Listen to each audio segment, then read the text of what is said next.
안녕하세요. MIJ 미디어스쿨 김현기 목사입니다. 오늘은 지난 시간에 이어서 빛에 대한 이야기를 좀 더 해보도록 하겠습니다. 빛, 우리가 지난 시간에 조리개와 셔터 스피드에 대한 이야기를 좀 더 했습니다. 지난번에 얘기했던 셔터 스피드는 조금 더 카메라, 사진을 찍을 때 해당되는 이야기라면 영상을 찍을 때 셔터 스피드에 대한 이야기를 조금 한번 다뤄보도록 하겠습니다. 영상을 찍을 때도 셔터 스피드가 동일하게 작동하느냐? 네, 그렇습니다. 영상을 찍을 때에도 사실 동일한 셔터 스피드의 개념이 작동을 합니다. 그러나 영상을 찍을 때에는 우리가 DSLR들 혹은 비디오 캠코더 또 미러리스 카메라들이 각각 다 다르지만 셔터 스피드의 개념 자체는 사진기에서의 셔터 스피드의 개념과 전혀 다르지가 않습니다. 그러나 우리는 영상을 찍을 때에는 한 가지 주의해야 될 사항이 하나 있습니다. 바로 프레임 레이트라는 겁니다. 보통 FPS, frame per second 이라는 걸로 표현하는데, 이 frame per second이 뭐냐면 1초에 몇 장의 사진을 보여줄 것인가를 결정하는 것, 바로 이것이 영상에 있어서 프레임 레이트입니다. 1초에 24장을 보여줄 것이냐, 그러면 24프레임 FPS 프레임이라고 표현을 하고, 보통 필름, 영화에서는 24프레임을 기본 프레임 레이트로 합니다. 모든 영화 필름들은 거의 대부분의 경우, 특수한 경우를 제외하고 거의 대부분 24fps라는 단위로 24프레임으로 촬영을 하고 실제로 상영을 합니다. 그렇다면 영화가 아닌 다른 매체들은, 예를 들어서 TV 같은 경우는 각각의 방식에 따라서 조금 또 다릅니다. 한국이나 미국이나 일본 같은 경우는 NTSC라는 방식을 이용을 해서 30프레임을 기본 프레임 단위로 합니다. 1초에 30장의 사진을 보여주는 거죠. 유럽은 조금 더 다릅니다. PAL 방식이라 그래가지고 유럽은 25장의 사진, 25프레임을 기준으로 합니다. 그래서 각각의 그 TV 주사 방식에 따라서 프레임 레이트가 다 다르죠. 영화가 24프레임, PAL 방식이 25프레임, NTSC 방식은 30프레임을 기준으로 합니다. 그런데 이제 요즘 여러분들이 영상 촬영을 해보시면 알겠지만 60프레임까지 촬영하는, 4K에 60p라고 표현하는 이런 그 촬영 방식이 다 나옵니다. 프레임 레이트를 줄 수가 있게 되는 거죠. 그러니까 이 프레임 레이트를 어떻게 설정하고 찍느냐에 따라서 셔터 스피드와 굉장히 상관관계가 있습니다. 프레임 레이트는 아까도 설명을 드렸지만 한 1초에 몇 장의 사진을 연속적으로 보여주느냐가 바로 프레임 레이트를 결정을 하는 요소입니다. 또 프레임 레이트에는 P라는 표현도 많이 씁니다. 24p, 그리고 30p, 60p, 혹은 60i. 이게 다 이제 프레임 레이트를 표현하는 방식인데, 사실은 정확하게 표현하면 프레임 레이트, FPS와 24p 할 때 그 p와는 사실은 단위 자체는 다릅니다. 개념은 좀 약간 다릅니다. 그러나 거의 동일하게 사용이 되기 때문에 통용이 되는데, i, 60i 이렇게 표시가 되는 게 있어요.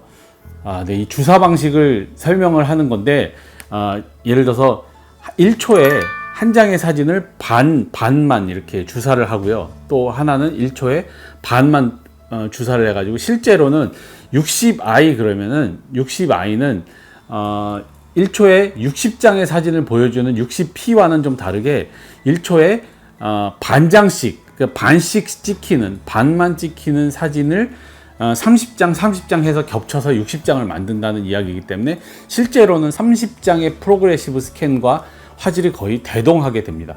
물론 이거는 이제 더 주사 방식에 따라서 조금 더 디테일한 이야기들이 있습니다. 어떤 게 더 좋으냐, 혹은 어떤 게 더 정확하냐, 이런 방법들이 있지만, 동영상의 모든 프레임 레이트를 다 공부하시기는 현재는 힘드니까 지금은 가장 기본적인 프레임, 초당 몇 장의 사진을 찍을 것이냐, 초당 몇 장의 사진으로 영상을 표현할 것이냐 라는 프레임 레이트에 대한 이해를 먼저 하시면 좋겠고요. 그 다음에 그 프레임 레이트를 이해를 하셨다면, 우리가 지금 배우고 있는 이 빛의 조절, 셔터라는 개념, 셔터의 스피드라는 개념이 초당 얼마나 분할해서 찍는 것에 대한, 시간에 대한 개념이라고 제가 지난 시간에도 셔터 스피드를 처음 설명할 때 말씀을 드렸지만, 그렇기 때문에 이 24프레임이라는 거는 최소한 적어도 1초에 24장의 사진이 지나가려면 1초를 24개로 쪼개는 정도의 셔터 스피드는 기본적으로 유지를 해야 된다는 거죠. 그리고 셔터 스피드에 있어서 또 하나의 개념을 이해해야 되는 게 있는데 바로 셔터 앵글이라는 개념입니다. 이 셔터 앵글이라는 개념은 흔히 한국말로는 개각도라고도 표현을 하는데요. 이것은 옛날 필름 카메라 시절에 필름을 촬영하던 촬영 카메라가 일반적인 35mm 카메라에서 쓰는 포컬 플레인 방식을 얘기하는 게 아니라 원형 디스크 방식에서의 각도를 가지고 우리가 그것을 빛의 양을 결정을 하는 그런 상태를 바로 셔터 앵글 방식의 셔터 스피드라고 이해를 하시면 될 것 같습니다. 이때 이 원형 디스크가 얼만큼 열려 있느냐에 따라서 그 빛의 양이 결정이 되는 거죠. 360도의 원형 디스크가 돌아갈 때 몇 도의 각도가 열려 있고 그 몇 도의 각도에 따라서 바로 셔터의 스피드가 결정이 된다는 것을 이해하시면 됩니다.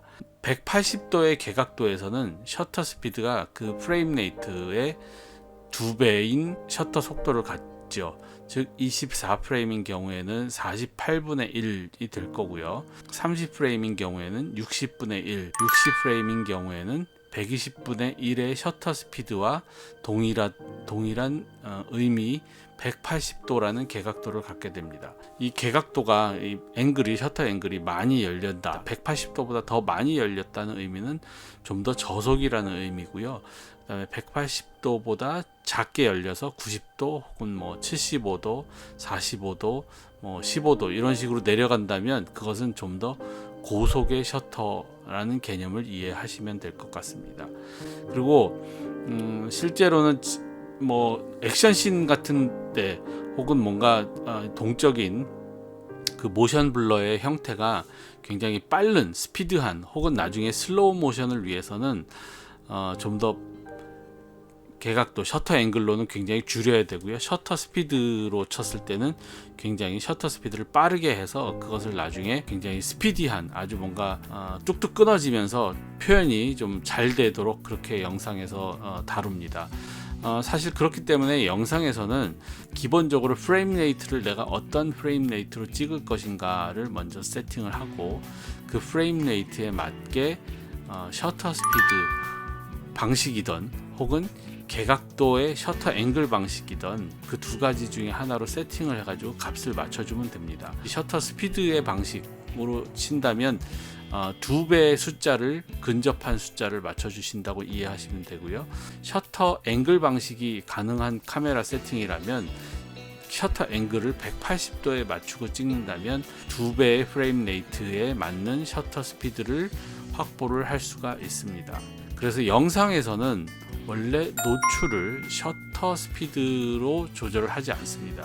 영상은 그렇게 셔터 스피드는 거의 픽스 되어 있는 수치라고 보시면 됩니다. 프레임 레이트 때문에 이 영상에서는 셔터 스피드가 움직이지 않는 수치죠. 그렇다면은 나머지를 무엇으로 조절을 합니까? 노출은 조리개의 수치, 조리개의 개방 광량과 ISO, 감도로 설정을 해가지고 빛의 양을 조절한다고 이해하시면 되겠습니다. 이것이 우리가 동영상에서의 셔터 스피드에 대한 이해입니다. 셔터 스피드에 대한 개념은 사진과 동영상이 사실 별로 다르지 않지만 이 동영상에서는 포당 24장 혹은 30장 혹은 60장의 사진을 찍어야 되기 때문에 그 찍는 거에 따라서 셔터 스피드를 마치 카메라 사진기에 있어서 셔터 스피드 우선처럼 셔터를 고정시켜 놓고 그것에 맞추어서 셔터 스피드에 맞추어서 나머지 세팅 값을 바꿔주어서 빛을 조절해야 된다는 것, 오늘 셔터 스피드 두 번째 시간에 대한 이야기고요. 다음 시간에는 조리개 셔터 스피드에 이어서 ISO라고 하는 것이 또한 빛을 조절하는데 어떠한 역할을 하는지 또 어떠한 이미지를 만들어내는지 다시 한번 살펴보도록 하겠습니다. 그럼 다음 시간에 만나겠습니다. 좋아요, 구독 눌러주십시오. 안녕히 계십시오.